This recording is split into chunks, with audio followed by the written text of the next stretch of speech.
So I had a bunch of things going on. I was retained in elementary school. I barely graduated from high school, and they're all interconnected. Wow. And I think for a long time, until I started teaching, believe it or not, because I had failed out of a couple of community colleges, and then I had a really great running coach who said, DeWitt, I want you to go into the Learning Assistance Center because you won't run with our team unless you're doing that. And I went in with a 1.7 GPA and walked out with a 3.86 that semester.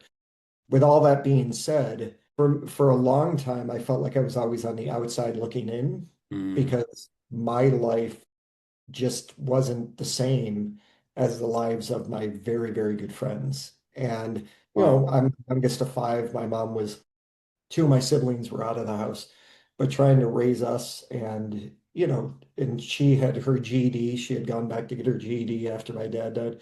So there were all those kind of things that happened. And I for the longest time, I really did feel like I was on the outside looking in. I became very introverted because I really just needed my own space to energize myself.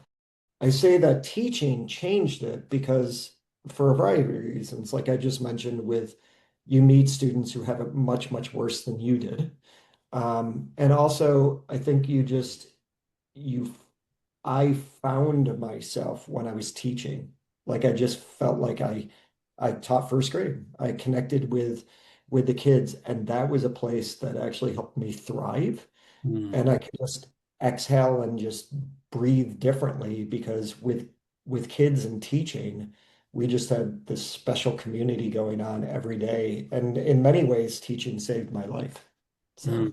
it's probably a lot deeper than we've ever. That's fine. And I find with these conversations, they quite often go on other sort of tangents. I think that's really wonderful because I'm so interested in the work that you both are doing, but it's also really lovely to be able to unpack the motivation because you both could be doing anything you like. You could be doing other things, but I love the reasons why people are drawn into this wonderful profession that we're all a part of. And so unpacking some of those motivations, I think, are extremely important. Michael, what was that experience like for you? And what were you like at school? Uh, The I total opposite of me, let me tell you. yeah, I love school. I was one of Same. those individuals that passionate about education at an early age and knew that's the field that I wanted to move into. Just knew.